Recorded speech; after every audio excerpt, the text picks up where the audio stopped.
Yo, how is everyone on this evening, good brothers? Second show of the second season. So glad to see you all.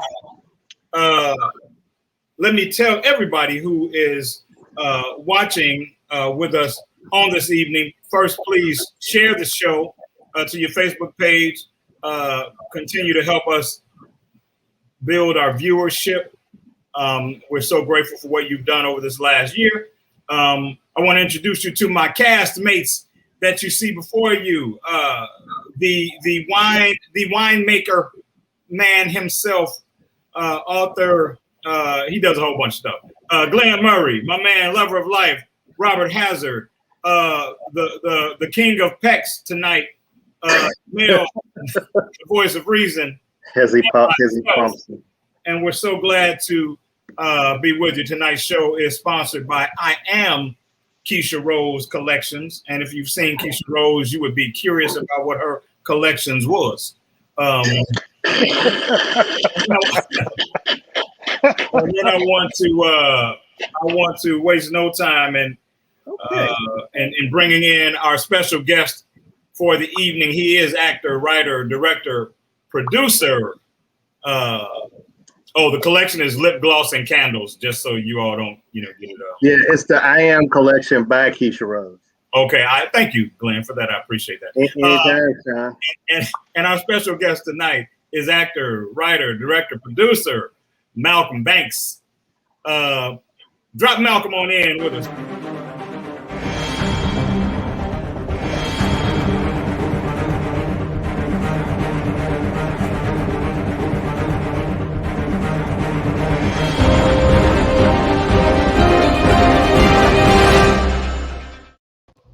Give it up. Wow. Thank you. That was dope.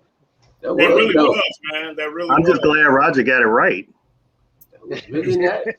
Look, y'all be glad I got my little part right with my little 8th grade education. It was tough. That's true. We're glad of that too. Yeah, I had a headache trying to make sure I kept up with all of that. Well, everybody doing all right, man? Awesome. Doing good. Doing good. Good. We got some interesting things to talk about, man, and some of them I think are probably going to take a little bit of time to peel back, and I'm really excited about that. Anything on anybody's mind before we get started that you want to share with the good people? I want to say this: I have never been drunk, but last night I think I may have been drunk. For the first time ever? Yeah, well, I can't deny it. For the first time this week. Yeah, basically. For you waited till Friday. Hey, look, for the first time where I really can't deny that I was probably drunk. I had to perform with the No-Tail group last night, and afterwards, I had a bout with Brown Sugar Bourbon 103, and I couldn't hold my own. And I was standing there talking to a nice couple. I told the gentleman all about the show. He Facebook friended me so he could make sure that he was gonna, get hip to the show and watch the show. So I hope he's watching. I will not say his name because I don't believe in putting people's business out there like that. He might not have supposed to be where he was. But man, we talked for about 30, 40 minutes after the show, dude, and I really needed somebody to drive me home. I was in bad shape. So you were really messed up, man. Yeah. Hey, Brown Sugar Bourbon won last night, but I'm no quitter. I'm going back at it. Yeah. Anybody got anything on their mind they want to share? I don't drink, so it's okay. Oh wow, the lies already. Okay. Is that I don't drink brown Pepsi? sugar bourbon. Oh. Is that the impression you want to give Malcom, Glenn? Malcom, welcome to the K. We appreciate you being here. Give us a little bit about who you are and what you do. Let our listeners know who you are. First off, thanks for having me on the show and giving me some guys to talk to because it's COVID. I've been in the house with my wife 24/7 with the babies, so I appreciate this man time right now. Well, before you say that, know that even when you're not a guest, you can always check out for an hour and come hang out with us. Most of the guys that have been on with us, they are committed followers, man, and they're in the chat with us every week, rocking with us. So just tell her from 9 to 10, you got something to do. I like that. I like how you think it. I like that. I don't think that's gonna work, but I appreciate that. I was gonna say. Hey, I was just about to say, y'all ain't met my cousin-in-law. I have. Yeah. Yeah. I've been Sounds there good. before, I like Malcolm, so I know how that is. Yeah, see, I you feel you. understand. I appreciate it. I will try though, for sure. But I'll probably catch y'all on the rerun. But no, I've really been working on getting my first feature film done, Seven's Law. Mel's in it. A lot of local Chicago talent is used in it. Talking about, it's really about, you know, what this show represents, about, you know, men being a community, and you know being the soldiers that we really need to move forward in this society of America, what they present to us, but you know, really having our own thing, and you know, defending what's ours on our own without any other anybody else chiming in, no other assistance from any other race. It's all Black men coming together and you know, standing up for what we believe in. And you know, that's the message that I really wanted to, you know, put out there, and that's what, you know, this film it will do. Awesome. Well, we can't wait to support you, man. We have a lot of in part because of Mel's connection to that media. We have a lot of you know, actors and filmmakers and that kind of thing, man, that rock with us, and so we can't wait for the chance to support you, man, and you know, do our part to spread the word with whatever you're doing. You know? Yeah. By the way, I really can't. My role in the film was not nepotism. Like, I did not get the role because we are related. I just want to put that out there. Absolutely not. Absolutely not. Right, because I heard Malcolm don't even like you. That's Pretty much. He didn't even claim you as his cousin when we asked him to be on the show. He's like, Mel who? Who? He was like, is he going to be on too? We were like, well, we thought he was going to leave at the end of the first season because we was going to get his brother to replace him, but he decided to come back. So oh, wow. I don't know what happened. Dave was a great guest. Love Dave. I was like, yes, we got Dave. And Mel's like, oh, no, I'm just joking. So Like, since we are going to be real tight on our time on this evening, let's jump right in, man. I really want to peel back the apologies context that we talked about earlier in the week. For those that watch us, you know, we don't randomly just start talking about stuff when 9 o'clock hits. We've typically kind of bounced around some subject matter and tweaked it and done some things to it to see if it is you know, what we want to do. And so during this week we talked about apologies, and I'll be a bit transparent, is because recently I've gotten a few apologies for you know, behaviors past. And I always find it fascinating because you kind of don't know where to go from there, right? You know, like, I'm always grateful for the apology. I'm certainly grateful anytime somebody revisits the way they handled me, you know, right? But that also doesn't mean that I'm going to turn my back on the glimpse of you that you showed me, right? So it doesn't mean that the apology means, okay, we can hit the reset button and start where we were. But it does, in a strange way, up your stock, you know, because I think a whole lot of you that you're able to do that. So I'm curious about with you guys, man. How do you You know what you did when you crossed me. You know what you did. So I'm going to mute Mel because he triggered. Right. So we know Mel's position on this. But I'm just curious, man, because the times that has happened to me, it's been one of those things where I was eternally grateful for, but I was like, I'm still going to leave that where it is. Right. But of course, that's early. That's before there's a relationship and all of that. If it's my wife or my relationship, I got to take that apology and, you know, and take it and swallow it and keep on moving and let's get over it. But if it's early on when you're trying to get to know somebody and they show you something and they end up knowing that it's something worth apologizing for me, I usually stop it right there.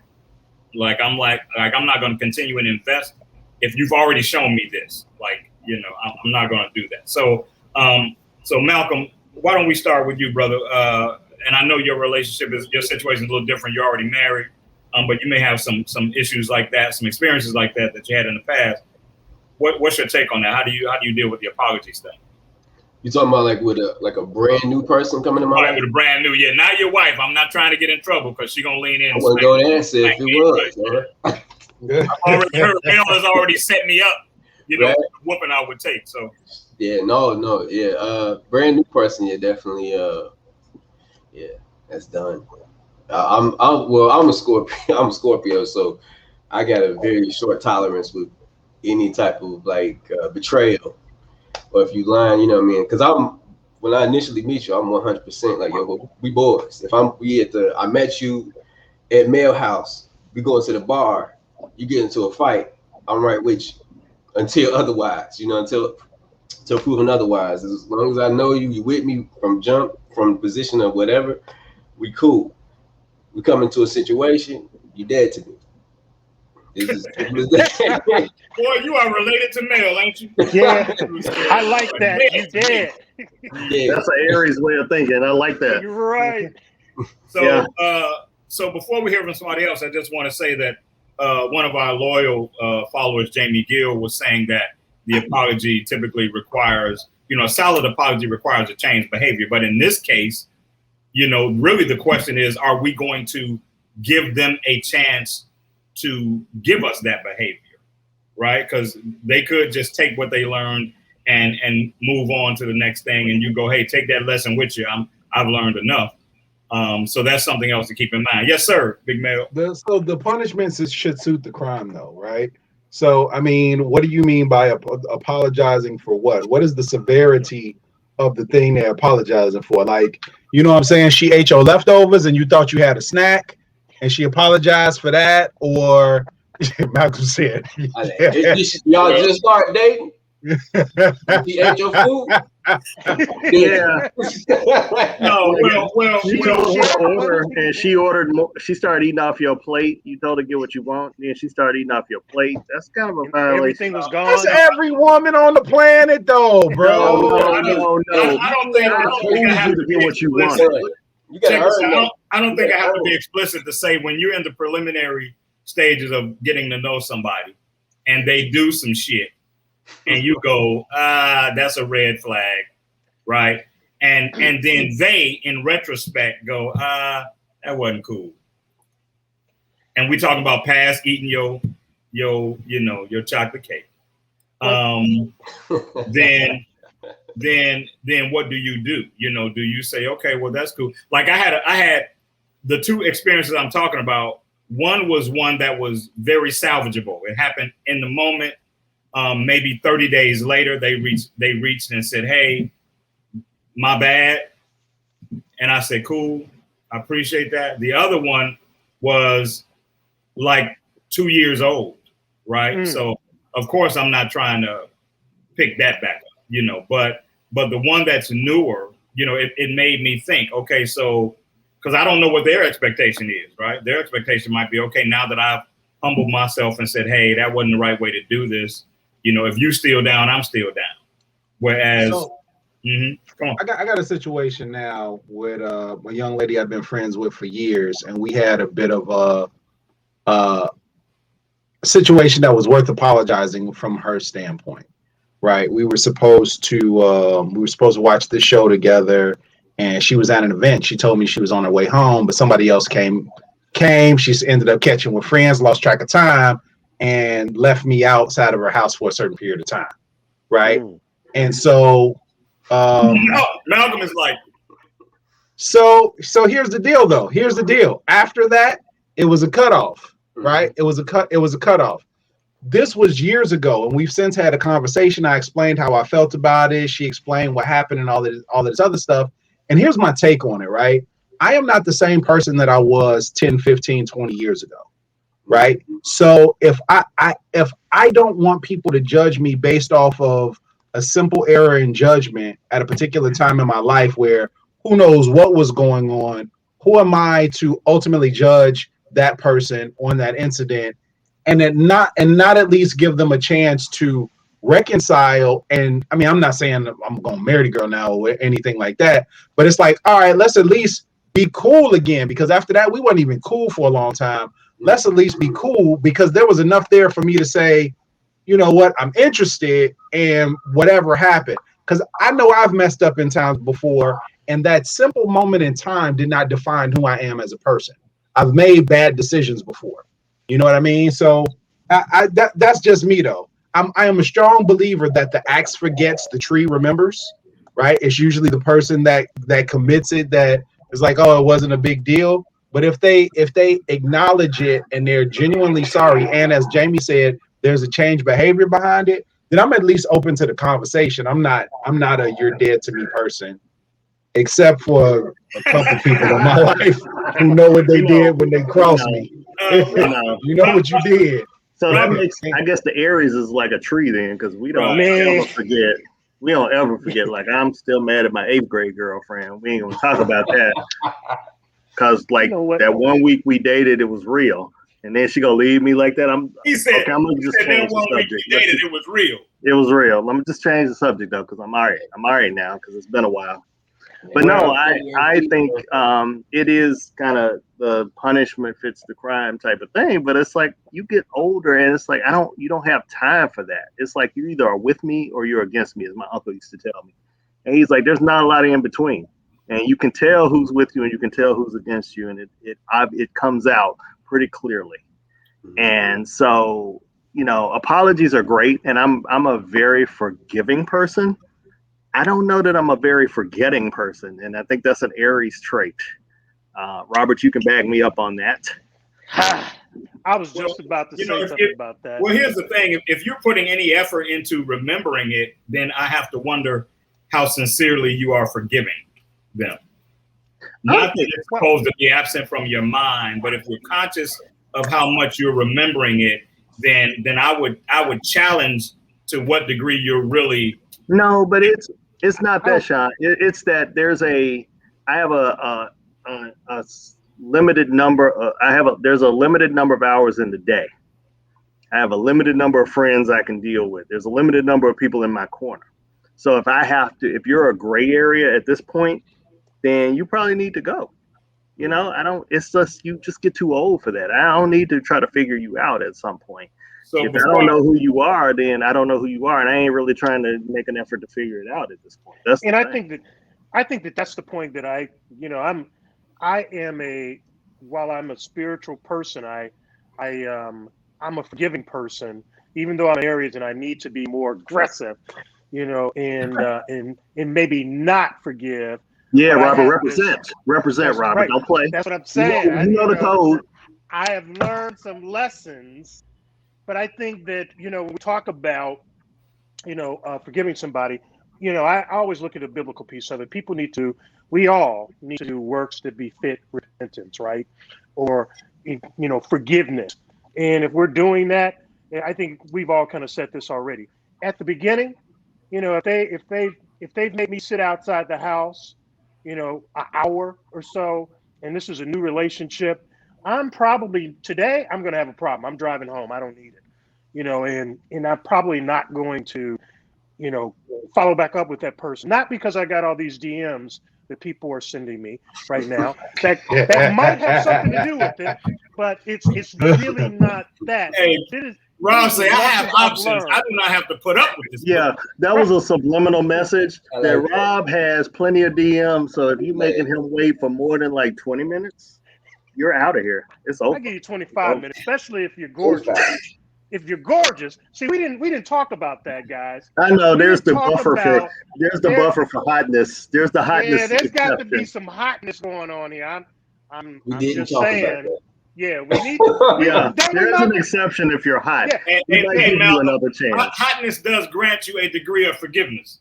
Yes, I will concede. You know, it doesn't for me though. Hotness don't. Come on, don't be crazy, Mel. Hotness don't give me no. You're lying. Listen. You're lying. Ugly girl can't do you the same way as pretty. Come on. Yeah. Well, ugly girl leaves you outside. You're there for 5 minutes. A pretty girl, you wait out. So, hold on. She got to be 30 minutes early. Here's the difference between me and you, Glenn. I'm not going to be outside of an ugly girl's house. Why can't you get outside of an ugly girl's house? What if she a good person? Now, I ain't, you know. Just because you're ugly don't mean you ain't Well, yeah, I know that. I know. I understand. No, Okay, and can by the way, ladies and gentlemen, but Mel, before you talk, can we stop for a minute and get Malcolm's next date on the calendar? Can we do that? Okay, that's all I got. Yeah, I want Malcolm back. Yeah. Okay. and by the way, ladies and I am gentlemen, married, so I got to talk to my wife about that. We're gonna see. See?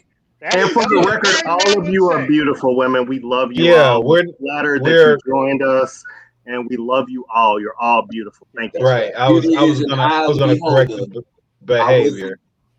Right. We're just talking about a scenario which you have to have. It's got to be your differences. You need both sides of the story. Right. That's right. Yeah. But here's what I'm saying. There has to be I have to have a level of attraction in order to be placed in the situation anyway. Okay. Mm-hmm. But I don't care hot or not. If you're not treating me with respect, you don't get a buffer because you fine. Right. Give a damn about the fact, because it ain't a shortage of fine women in the world. That's true. Right? How long did you wait? That's true. So wait a minute. Now, how far are we talking though? Like, are we? Yeah. Huh? How long did you wait? Fine. It was 30 minutes. She was fine. You know what? She was fine. She was fine. That means she was fine. Wait 30 minutes. No. It was two parts to it. Number one, I've known her forever, so this wasn't a new person that I met. History. Okay. You know what I'm saying? So there was history there. And number two, I was actually on a phone call. So when I noticed that I'd been on this call for a while and covered all of this material, it was like, hold on. You know who the fuck I am? Right? Like, I don't do this for anybody. I don't care if it's J-Lo. I'm not gonna be sitting outside while you out gallivanting doing whatever it is you're supposed to be doing. Honor my time because I'm gonna honor yours. Yeah. Period. Respect. I don't care who you are. True. Now I ain't saying that your pretty girls get a pass. Right. I ain't saying that. What we're talking about is leniency. Hey, you just take a minute and think about it a little longer. That's it. She still get cut. Right. She's still gonna get. Look, I done cut many a fine ones. Oh yeah. With a good conscience. But hey, so here's what I say. I totally understand and respect where Mel and some of the other guys are coming from, but I also think this. There's an old adage that says when somebody shows you who they are, you should believe them. Mm-hmm. And so, especially early on, when people are putting their best foot forward, supposedly, and people are offering their representative, supposedly, and if even your representative is giving me fractured behavior, I'm up, right? Because what you're doing in my mind is you're preparing me for the long-term occurrences of this type of shit, right? If this is something you would do, in week 1, week 2, whatever, then this is going to be a highlight or a theme for the duration of our time together, and I'm not with it. You know what I'm saying? And so I typically will go, hey, and when I say that I am sincere, that someone does a retrospection, an introspection, and goes retrospect and says, hey, that wasn't cool, that wasn't right, and they get that thing right, I'm 100% sincere in my happiness for them. I'm just typically not going to be the one that they get to prove their growth on with it. Forgiveness is a wonderful thing, and I applaud your growth and all of that, and I forgive you. But I'm gonna leave you where you are to grow. We're gonna let your garden handle itself and grow and do all of that. I'm gonna be over here doing what I need to do. And I'm gonna hope the dude that you benefit that with, in its fullness, Yeah, exactly. I hope he benefits from that, and I wish you well. I don't wish anybody ill, but I'm like, not my issue. Some people I wish ill. Some people I hope their kids fail their classes and don't make the sports team. You know what I'm saying? See, man, that's just mean, man. That's just evil. If I'm being real, there's some folks I ain't wishing no good. I can't lie. I gotta. Oh, so y'all are wrong. Y'all are evil. Yeah, I'm trying. No good. I ain't wishing no good. I already told you. Your car break down in the wintertime on the side of the road. Damn. When ain't nobody with you. Damn, not the car breakdown in the winter. Hey, Mel, and then you got to call one of the dudes you chose over me to come get you. I hope you do it. And he ain't gonna be there. He ain't gonna do it because he ain't reliable. And I'm gonna be like, I would have been there. Well, he must. And I'm be like, you know what you did when you crossed me. I wanna apologize for Mel and Shawn, and their behavior does not reflect the show. and the overall spirit of the show. Yeah. They have some triggering incidents, as you can tell, and we're working with them, and they're getting counseling, and we're working it out, and they're going to be better as the All I'm season saying goes is along. karma sometimes swings around in the form of them getting gout and having big ankles. Oh, You know what I'm saying? Like, Not the cankles. you know what I'm saying? Sometimes karma swings around. You know, you said Mel, something. that may be the funniest shit you've ever said for me. That was funny. That was funny. You know that thought I'm just saying. when you said something about, you know, when people show you who they are, believe them. You know, it because that's just that is an example of a one-off situation. When somebody, if you've been doing good all this time, but then you mess up, does that mean they've shown you who they were? Well, Rob, here's the deal, though. Here's the deal. And that's very fair. That's very fair, and that's very valid. I'm triggered right now, but I just want to ask that question. I'm gonna be honest. That statement I made earlier, let me include Robert in that statement as well. They're all going through counseling, and we're going to be better as season 2 goes along.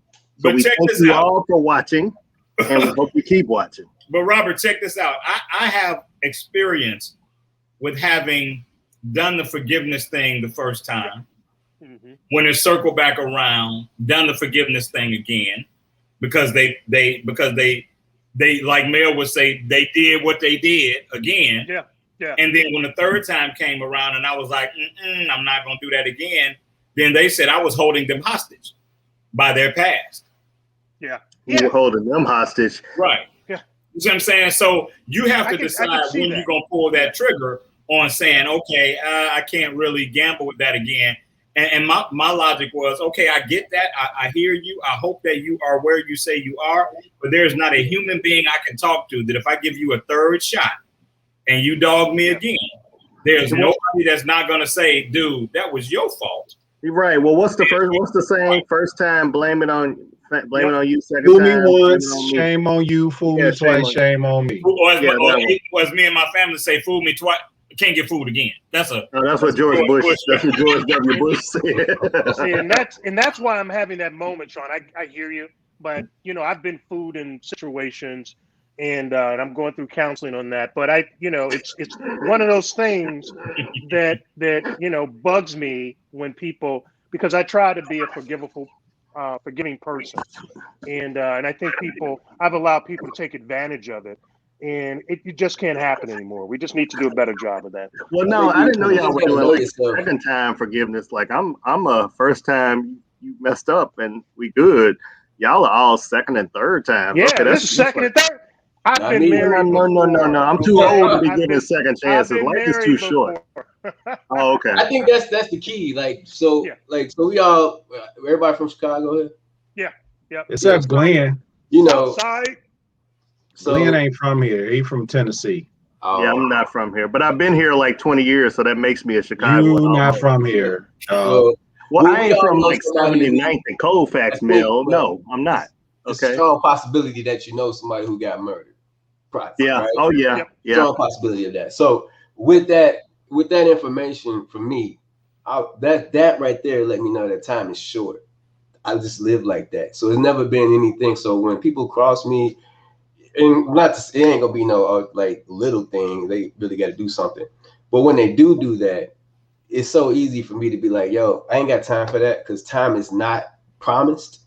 So me wasting time trying to fix you or you trying to be better for me, that's just that's not something I'm willing to waste my time on. Hey, Malcom, and here's the other thing that I think we haven't really given its just due is when it's early, you're a lot more hypersensitive. Yeah. You know, you feel like we black men. Yeah, you feel like, and they should be too. You feel like, okay, I am trying to see who you're going to present to me. And they should feel that same way. So then if you in that early stage present something fractured, it becomes a red flag. And you go, okay, is this normalcy for you? Because there's a quote that I've always lived by, and they say people that are on bullshit, people if bullshit is your normal, you don't know you're on bullshit. Right. Yeah. Right. Yeah. Or nobody tells you. That's a good one. You're on bullshit. That's so true. Wait, say that again. Say it again. It actually goes. That was good. You don't know you're on bullshit when bullshit is your norm. That's right, and you keep repeating that BS too all the time too. Because, that's the other it's thing. logical and fair for you. You know what I'm saying? Yeah, because you rationalized it. Yeah, you rationalized all your BS. You don't see the idiocy in it. You don't see that it's your normal behavior. So you don't honor it for the BS it actually is. Because right. And I've had that issue. I've had people come back and tell me, well, yeah, I know I screwed up 2, 3, 4 times. But now I know what I'm doing. And I'm like 2, 3, 4 times. Really? You act like I forgot the first time you did it like 15 years ago. You actually thought I forget stuff? Really? But here's the thing. That is consistent in any behavior. If somebody is a taker, it's the same rules apply.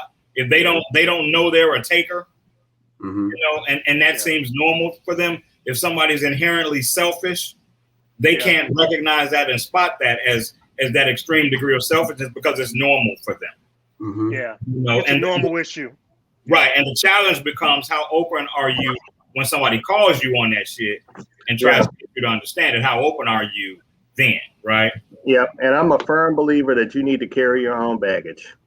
Yeah. Hey, my Glenn, hands are full.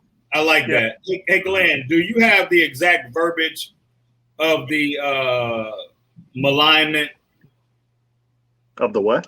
The malignment. The who? I have it now. The malignment. It's an English word, Glenn. I know you be using big words because Mel last week used the Pareto principle, and I'm like, I don't know what the hell this is. I know the pleasure principle by Dr. Janet Jackson, but I don't know the Pareto principle. Yeah, I be using all the big words on me. Like I went to college to drop my cousin off, but like I didn't like actually go in and learn stuff. I'm like, what y'all? He said I went to college to drop my cousin off. Yeah, let's talk about that race question, Shawn. No, yeah, exactly. Glenn, I have it here. Do you want to deliver it? No, because I don't even know what you're talking about, so I'm gonna let you deliver it. Okay.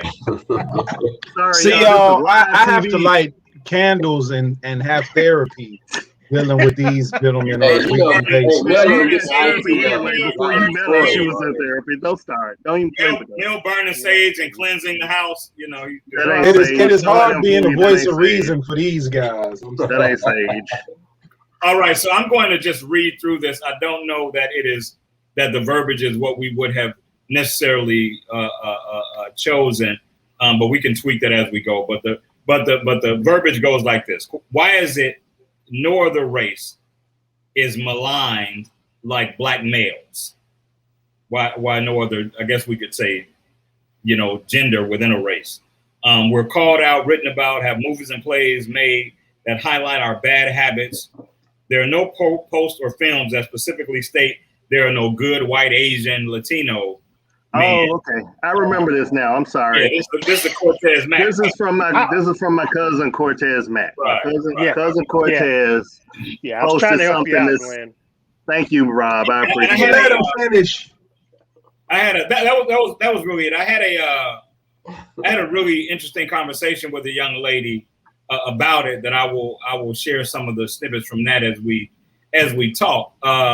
But I know that I do feel that way. I feel like we are regularly and without remorse maligned, and I do think that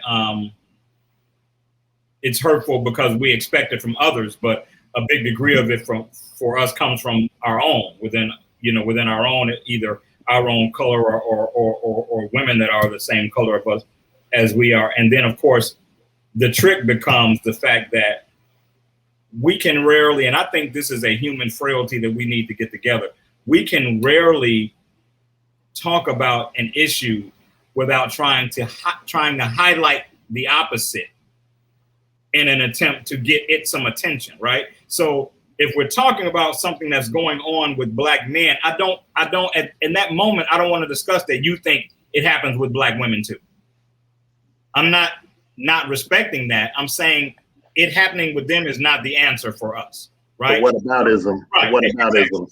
So let's hash that out and then let's put the black women subject in the parking lot. Let's hash that out, close it out, pick up the black women subject, and hash it out. But typically, you can't even gain any ground in the subject because you get that instant parallel, you know, about, well, this, that. And so I will say, you don't hear white women maligning white men, but I have heard that there is a greater volume of that now because of Trumpism and all these ladies that rock with their husbands based on their political standings and then had to look the error of their ways, you know, in the face. And so there is a bit of that now, but for the most part, the only other race or culture, man, that I've heard kind of not advocate for their men is Latin women. I've often heard Latin women kind of, you know, dog Latin men. Is it to the degree that we get dogged? I don't know. I think that it's a whole exercise, and you know, when it comes to dogging us. But well, and that's what I mean. To Cousin Cortez's point, like you don't see it posted. We write plays about it. We write movies about it. We write. I mean, there's like a whole narrative about it for us. Mm-hmm. And you don't see that with other cultures. And I think that was his point. And that's why I brought it up. And I thought that would be a really good point. And I think it's fair. And I think it's so knee-jerk and programmed that even as I read through the threads, you know, I'm already seeing comments that say, you know, black men do the same thing to us. which to me is what I'm saying is part of the problem. I'm not saying that that's not valid.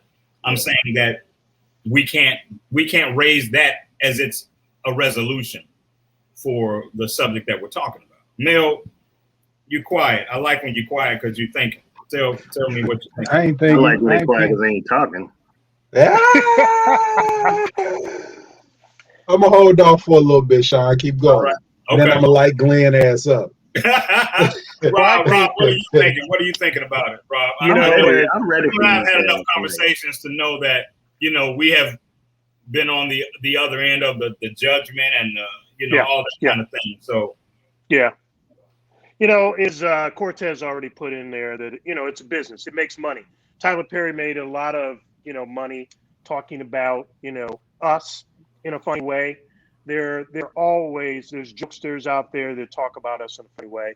But here's what I think that we need to do. And I'm not trying to be the voice of reason. I'm just being Robert.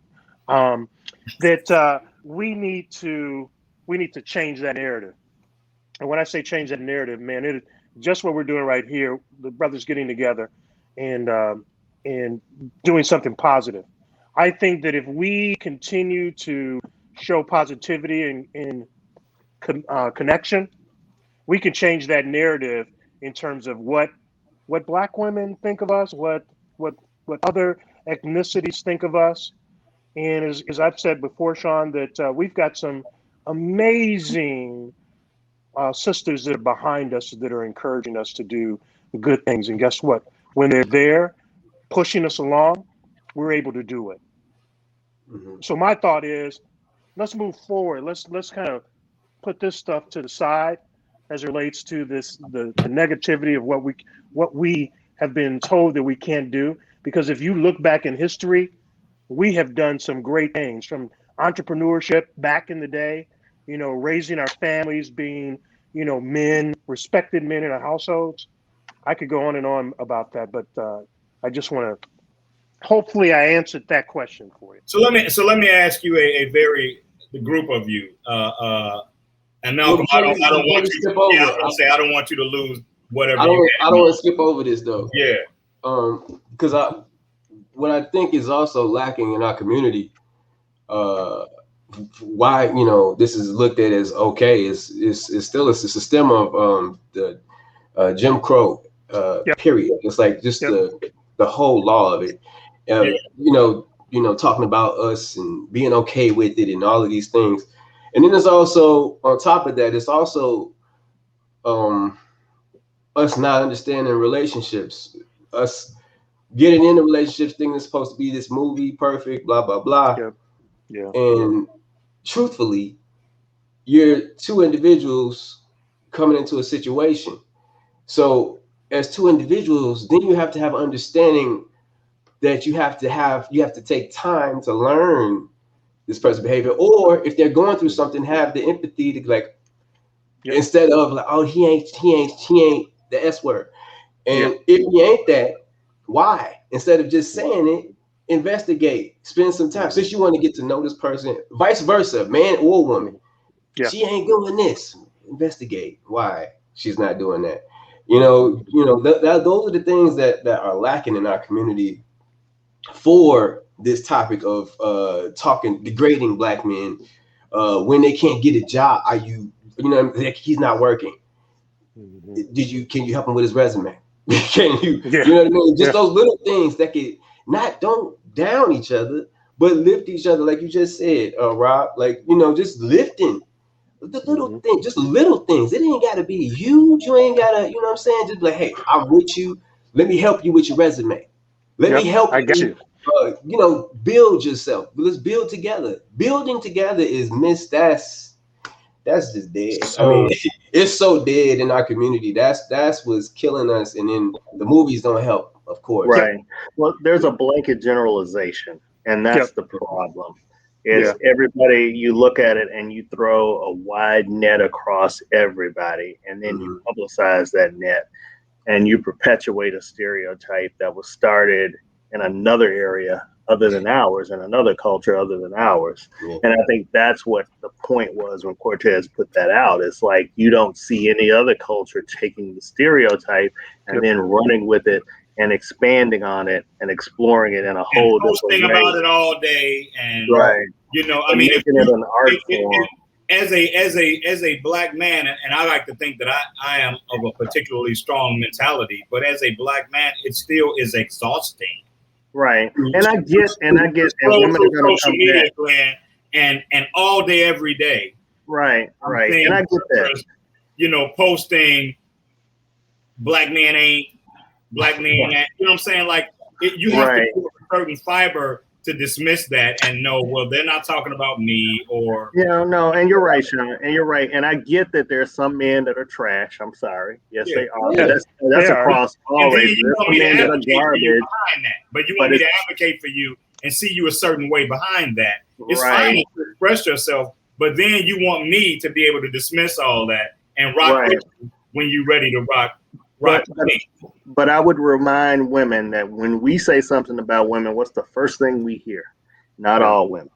Yep, not all women. I need you to take that energy and understand that when you're taking that blanket and castigating every man, whatever that one man did to you, that it's not all men, it's not all African American men. Come on, Mel. I need you to see that. Mel is trying to pray right now. Mel wants to get in. So let's go, Mel. Come on, we don't have enough time for me to really go in depth with this, and our bloodline thinks a lot alike. Malcolm mentioned Jim Crow.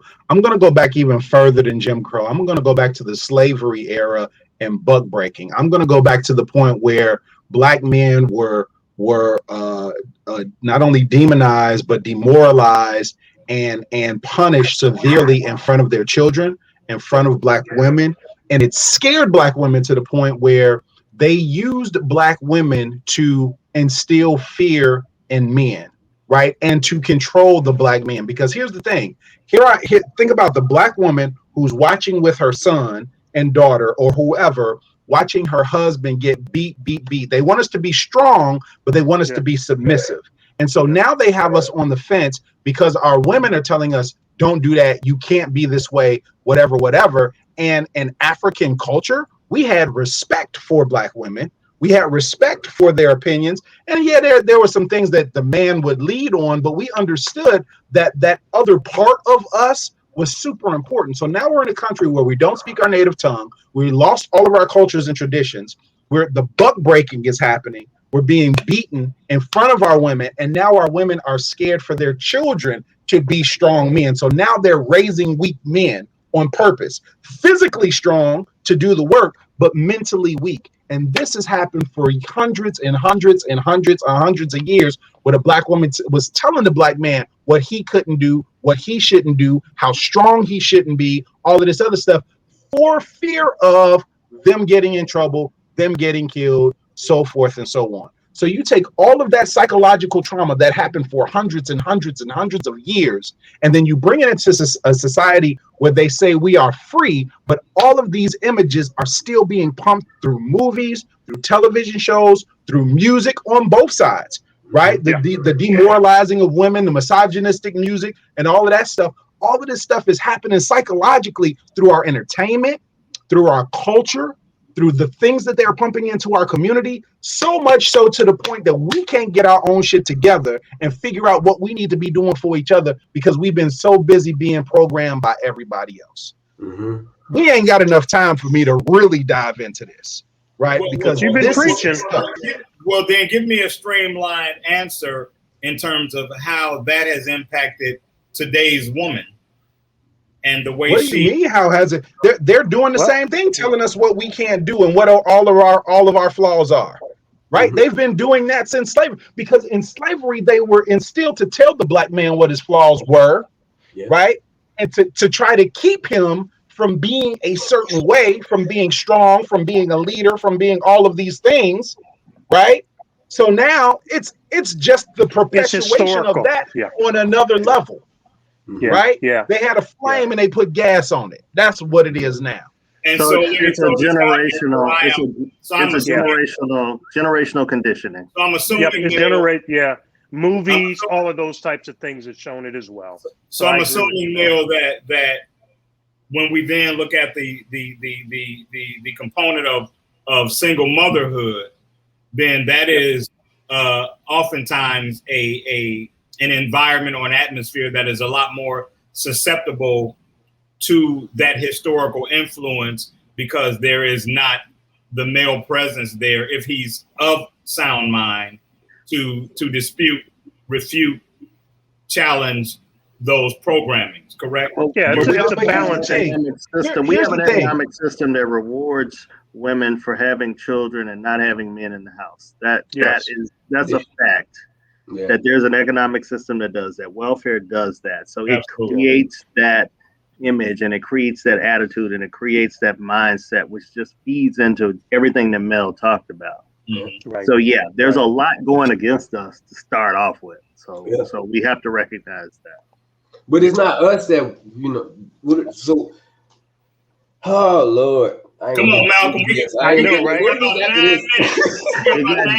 got deep here, right. It is. Share something with us, right? No, it's that's the, because it's so praised to talk negatively about black men. It really is, man. It's just like it's popular, Malcolm. It's popular, and you know what I'm saying. Like they used to call them hen parties. When the sisters sit around and dog their guys, But now it's amplified because you have social media, you have access to other outlets, it's an easy way to do it now. You can write a book about how bad a man is and it'll probably sell really well. And we feed into that. Yeah, but we feed into it when we mess up, and that's why when women are holding grudges and they see the things that we've done, there, as you said, Glenn, there are many books about men that have cheated, and it sells. It goes to the top of the list. But Michael Basin wrote a whole tutorial on how to figure out how men cheat. He wrote a tutorial on what he did and how it worked, and it became a bestseller. And things like that fascinate me because men know that women cheat too, because they've been cheated on. They do. They do. Women cheat just as much. Really? Yeah. Yeah, women cheat just as much. If you look at the stats, but they just cheat better. They do. They cheat better than us, and not that I'm a cheater, but they cheat better than us as men, and that's the thing. I'm not part of this conversation. Right. We got you now. We got you. But one of the things, guys, that I wanted to talk about that we can talk about that'll be important, because we are concerned about relationships, right, and positive relationships with women, and I think that's important. This is what this show is all about, guys getting together and talking about things that we like to talk about in relationships, politics, etc. But I think it's safe to say that in an upcoming show, we'll be talking about some of the things, because it is still May and Mental Health Month. We'll be talking about things related to self-care and wellness for men, brothers and things like that. So I just want to throw that out there to say that for those viewers that are concerned about what we've talked about tonight, we are going to talk about, self-care and wellness, because that is something that we champion as well. And that will come up in another episode. Yeah, and I think this show is part of like mental health and healing, because we've talked about a lot of subjects in the last 53, 54 weeks. So we've done a lot to actually go, to really speak to that. So, which is good. I think it helped all of us, honestly. Absolutely. I feel like this is therapy, brothers. Thank you so much. I do go to therapy twice a month, but I feel like this is some additional therapy. And I am on the search for a therapist. So, I would love to take a look at recommendations. Let's talk about that. You and Mel. I know Mel has some recommendations as well. And so I'm eager to get that going, man. We're at about the 6-minute mark right now. And so can I say something about that, Shawn? When you talk about therapy, I think that we have been criticized that we don't go to therapy, but we are, as you said, interested in therapy and seeking it. And what I learned in a recent therapy session, even for myself, is that therapy is just like going to the doctor. We go to the doctor regularly. We should go for regular checkups and things like, not when something's, hurting us. We probably do that as well. But I think that we need to look at therapy as a continuous journey, and not just because, somebody's told us that we're messed up in the head.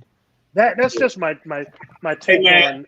Hey man, about 20 years ago. About 20 years ago, man, maybe 30, I was driving a van. My man, Peyton Myrie, to the Nukes. My man, Peyton, is watching tonight. And he and I used to work at a hospital called Holy Cross Hospital.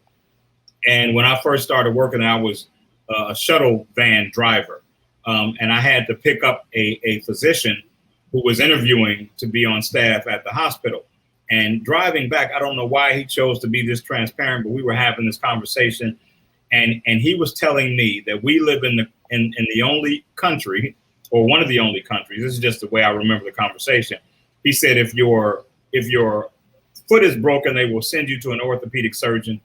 If your arm is broken, they will send you to an orthopedic surgeon.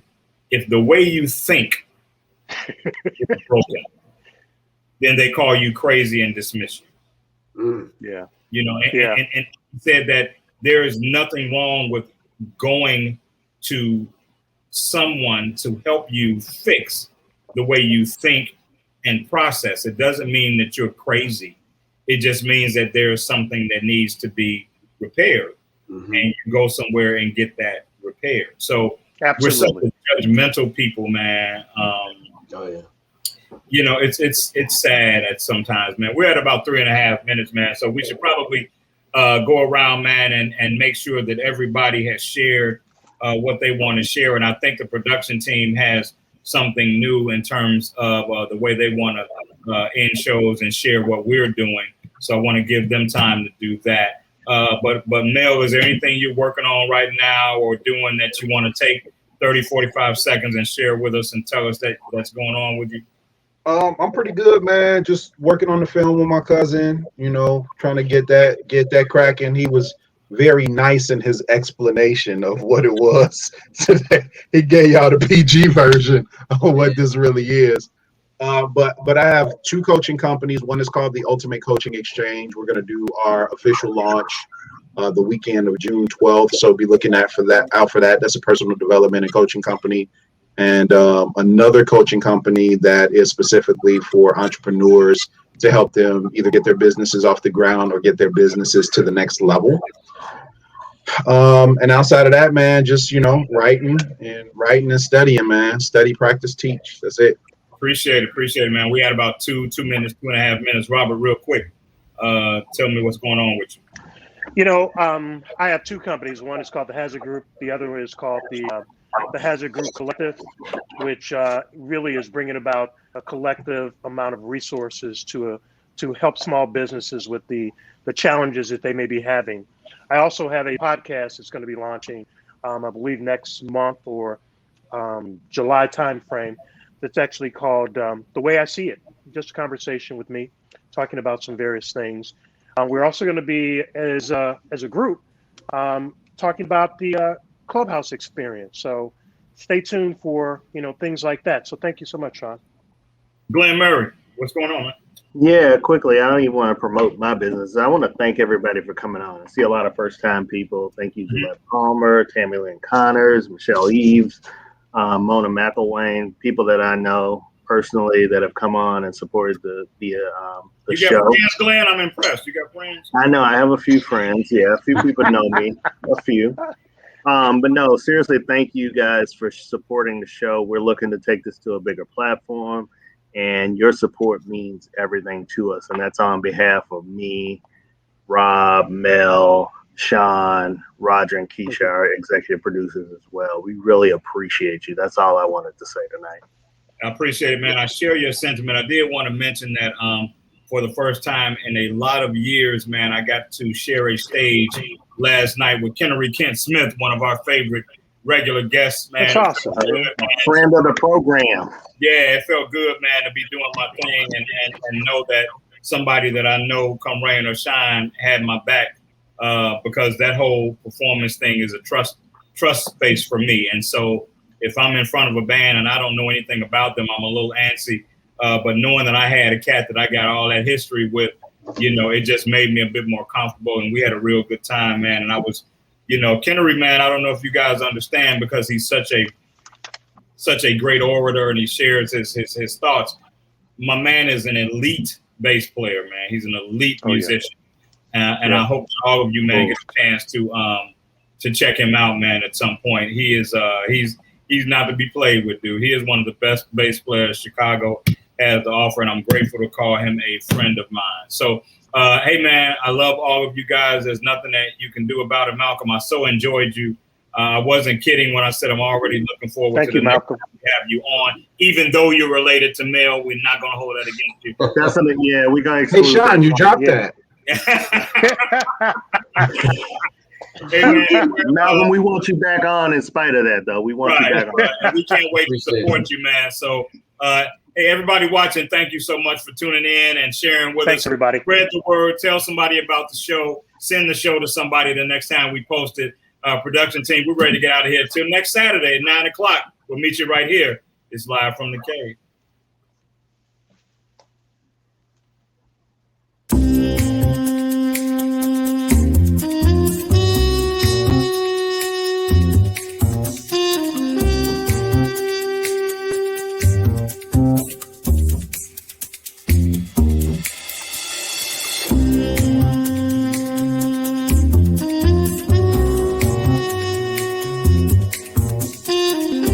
Camped out at home for COVID? Camped out at home for COVID? Join us, Indie TV, where you will see the talk shows, movies, drama, action, and comedy. Be the first and see it first. Sign up now for free at Indie TV.